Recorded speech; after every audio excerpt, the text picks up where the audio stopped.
Hello guys, I got involved with the third part of the Rocker Milieu. It's about the Red Devils. We want to establish a support motorcycle club for the Hells Angels, or rather subordinate to the Hells Angels, who are still active today. Yes, we were promised a lot.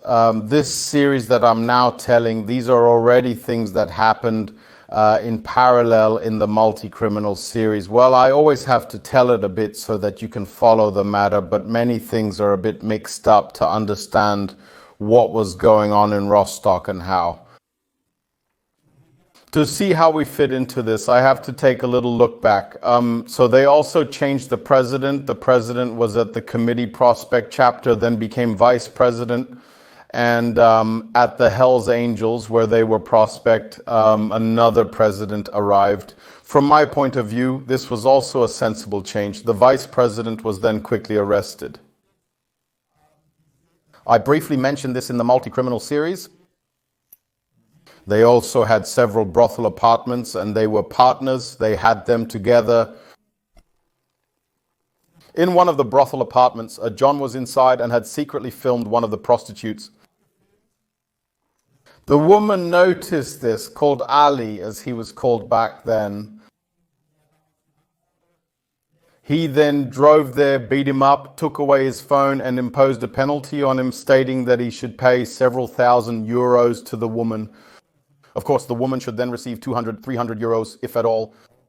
Yes, and the other 9,700 euros should then go into his pocket. So violence, extortion, the whole program. From a criminal point of view, it's always like they think they are in the right. Of course, it's not permissible to film a woman, a prostitute. You can ask about that. You have to pay for it, and some just don't want to. They too have a right, a personal right to their own image. A right to their own image. But from the perspective, again and again, what I explain from a criminal point of view, it is then like, you did that, then I am allowed to do that too, and then call for punishment and so on, and to take the law into your own hands. This is so deeply ingrained in some people that they really believe that it is also lawful, that they are not doing anything wrong, that when they are in court, just like I was back then, they say, I don't even know what your problem is, he messed up, then he has to be punished. So this attitude has really become second nature to many, many people. He was then arrested, he was quite nice, was then arrested, was convicted. And I believe to remember, and I always have to say this, with the internals, with the Hessians, I was not there and I don't know anything about it, so I don't want to speculate. But that was the case with him. So much came out with him. I believe it was so that he charged the women more than he had discussed with his partner. They were club brothers previously at Gremium, now at the Hells Angels, that he collected a higher rent and did not pass it on. That he made businesses past it, that he also had a very multiple problem situation in his life, from what he said, what he lived outwardly, what money, debts, things and so on he made. When you're suddenly gone, even for a short vacation, people gather to discuss various topics.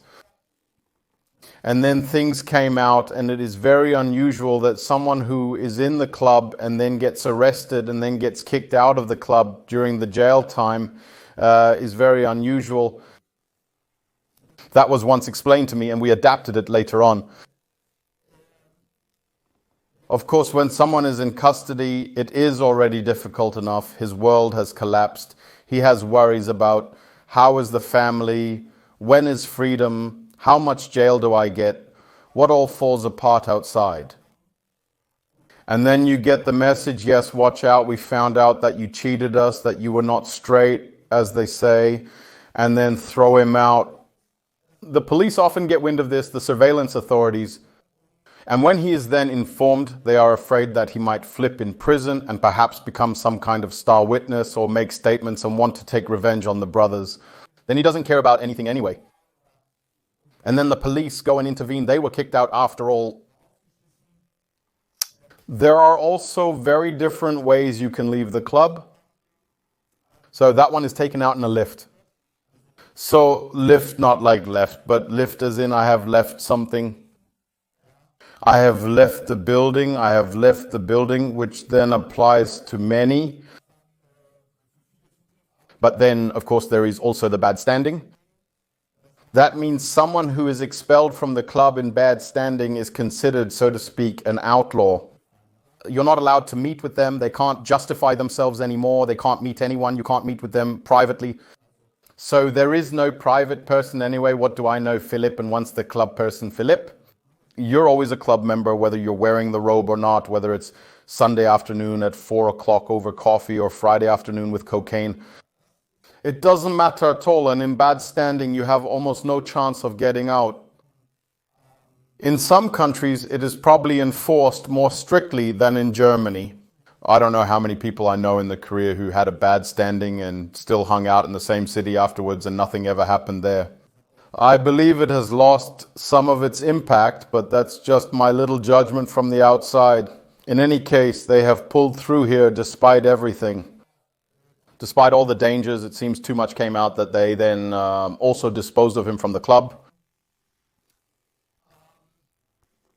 The meeting point, the one from those who were running this club back then, they had a kind of, what's it called? They had a building where there was an Italian at the bottom, Zucchi or something like that.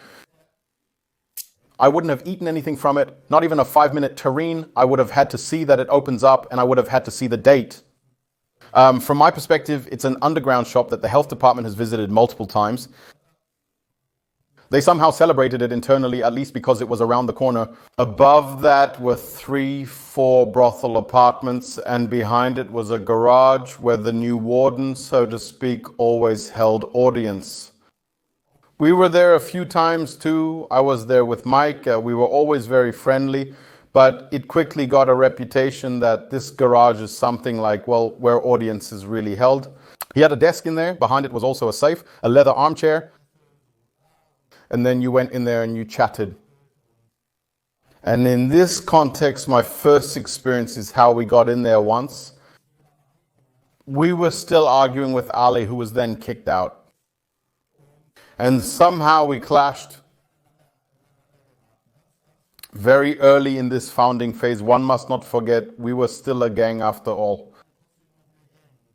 We were ready to go hard and didn't let ourselves be treated poorly just because we were participating. And at some point it was said, then he, on the parking lot where we had met with the cars, he said to me at some point, if I continue to have such a tone towards him, then he will just order me to clean his car or something. And then I responded with appropriate words and symbols that one can make with the hands, yes. Yes, and that was just before the escalation, and he had reported it internally to the club. That was also before we were even in the club, it had already happened. So before we even founded it. And then they said, come over. So I drove to this garage and was invited in and inside. And then they said, yes, you stay outside and inside. They told me, so yes, he always exaggerates something stupid, what he said. I asked what this nonsense was about. After around 10 minutes, he said not to take it too seriously as it wasn't running straight and it didn't matter anyway, so just forget about it. Then he was brought in, we shook hands and everything seemed settled. He also felt it had been resolved because everyone, this garage had the reputation, whoever came in and went in always came out with less money. Back then they had a big hobby, what's called a hobby, a line of business they opened up. It was calling out penalties. Penalties were called for every bullshit. Yes, you once said something about this and that. I heard that €500 penalty, then it's settled. There are €1,000 penalty for every nonsense. Some people here will know that it must have been like that in many cities, those who know it. People, feel free to write this here with hashtag I know it and for what all penalties have been called everywhere.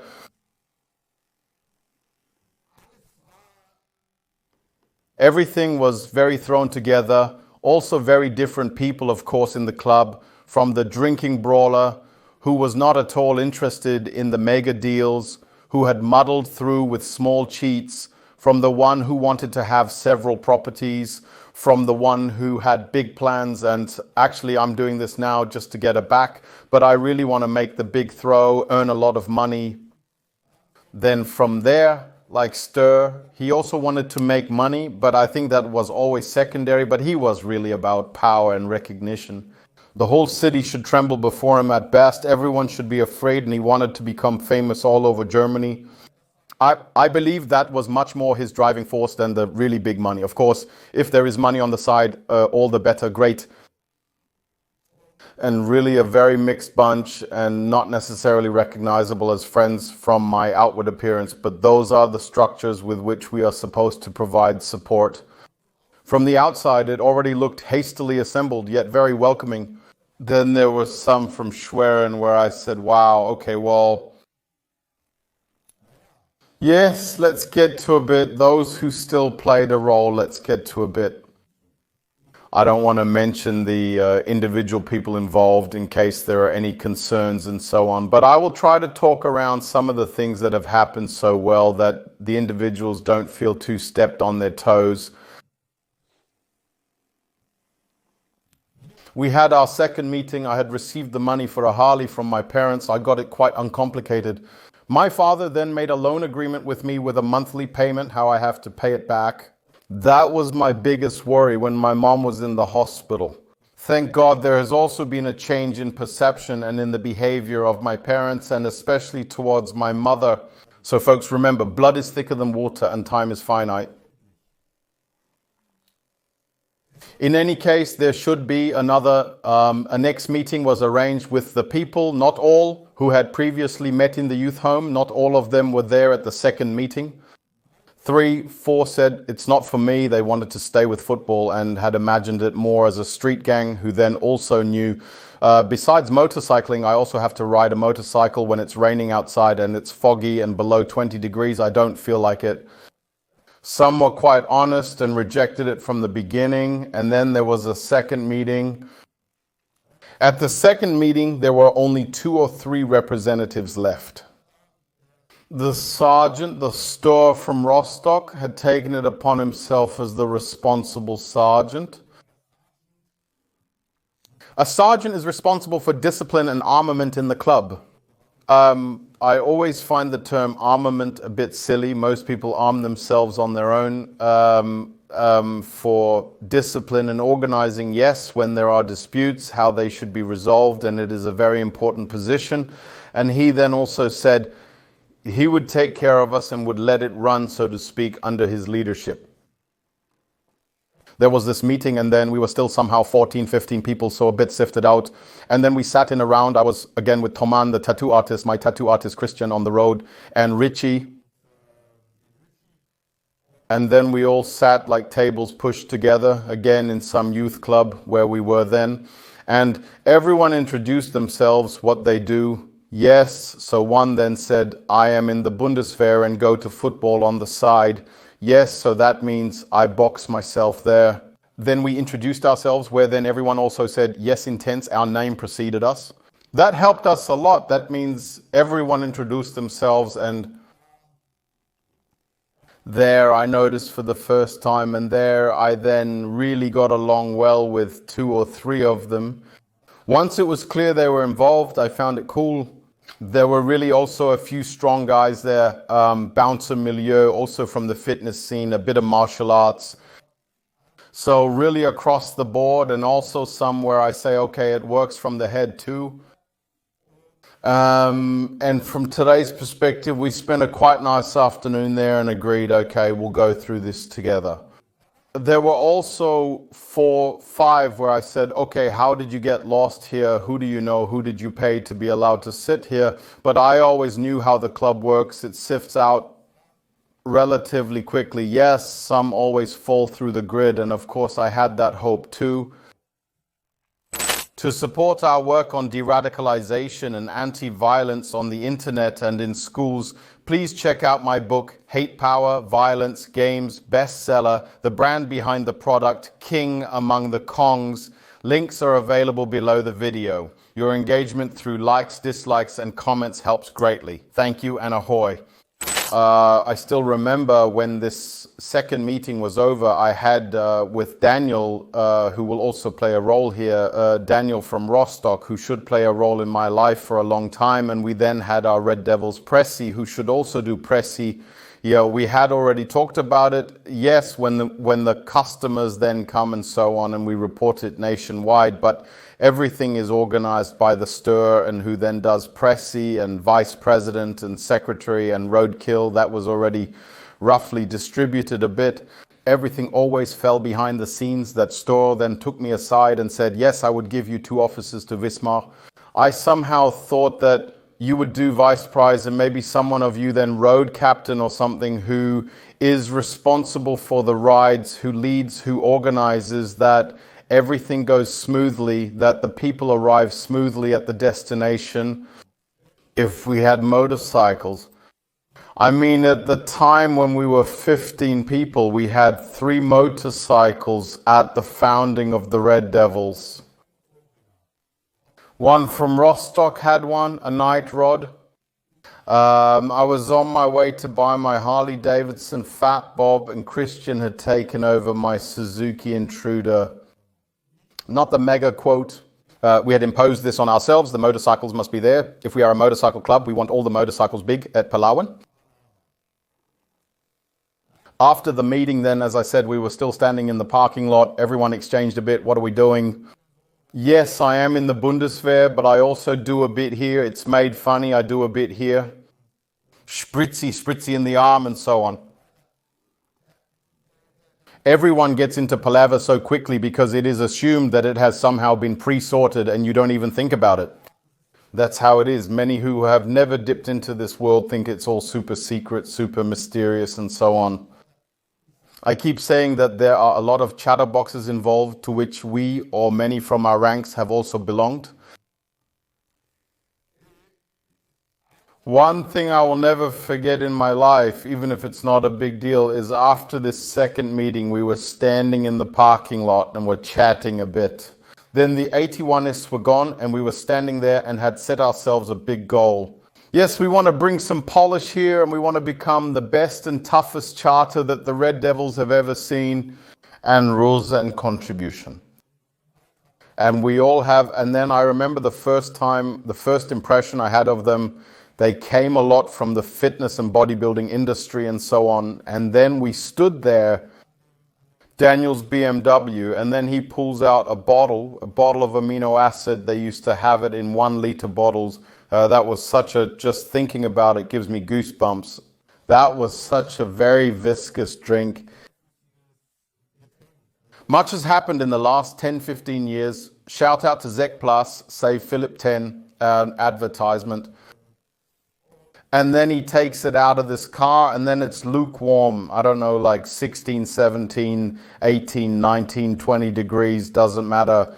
And drinks this amino acid and asks if anyone else wants a sip of amino acid. I say I'm for beer in gin tonic, or for everything I'm open, but not as if we're now drinking warm amino acid together from a bottle. Yes, so they were totally into this fitness trainer. We also immediately exchanged what they could get.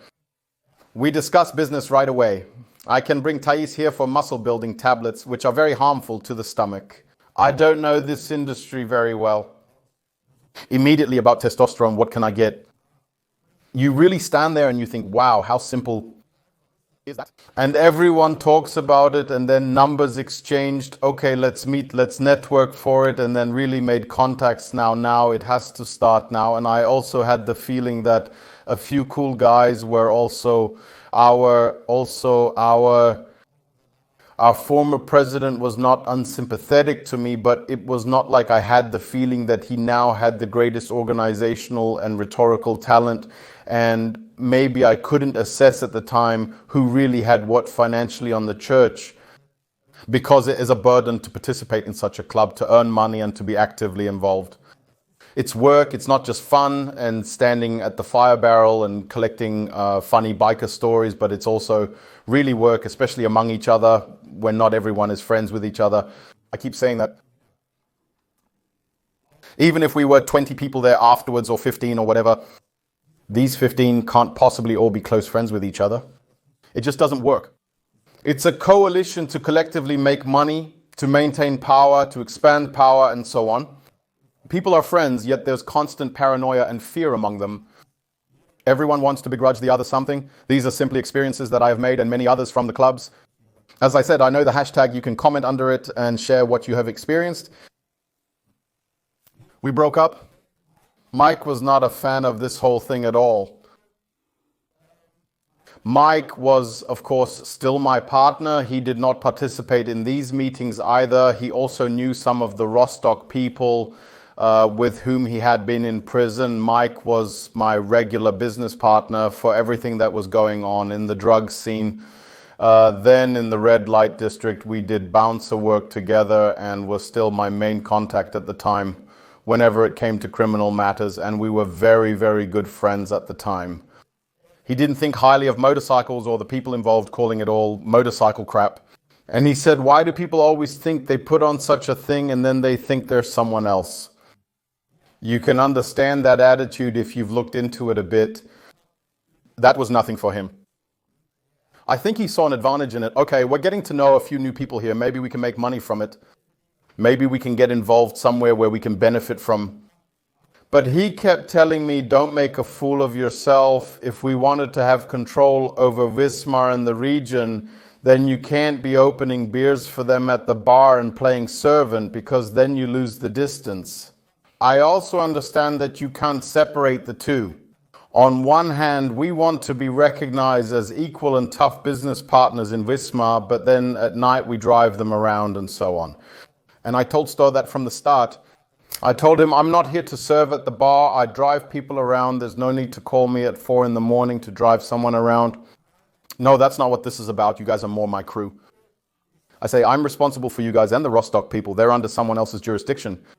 And you know that I wouldn't do that. And I got his word on that and everything is going smoothly. And then I thought, okay, I can live with that. We can certainly join somewhere. When it comes to us as a group joining somewhere, showing presence and then doing something. But now such individual services that someone tells me and nudges me and says, get me a drink. I'm not the right guy for that. Those who know me personally understand that it's not really my thing.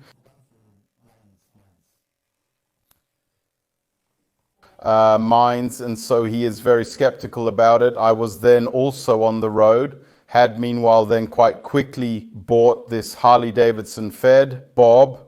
I have sold the True Day on installment to a Christian, the student there. I never have to worry. He has also rebuilt it very quickly, has made it black with beam crosses on it, made quite a cool motorcycle out of it.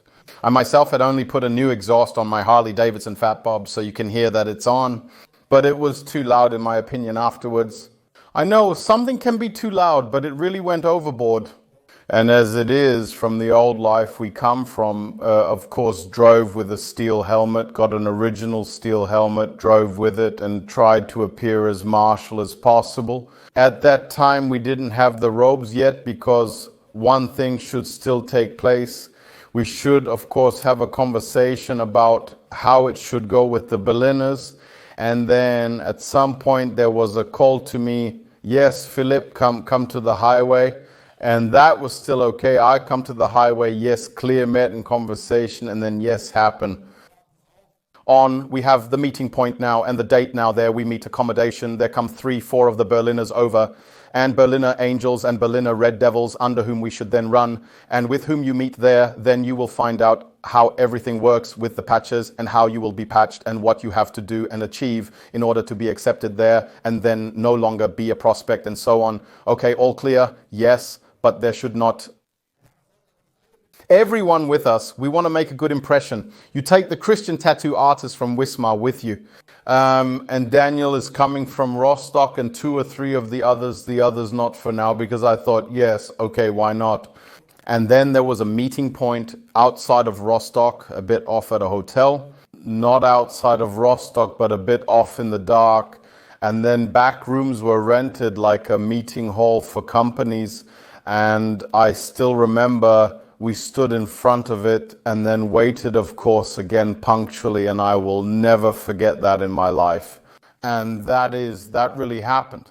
And then they arrived from Berlin, and then the spokesperson who was responsible for the Red Devils in East Germany and from the 81, He had his briefcase with him, which already looks strange when you come in a rocker's jacket and rocker clothes and so on, with a briefcase and around the briefcase. He had a handcuff and the handcuff around his wrist, where we then thought, okay, yes.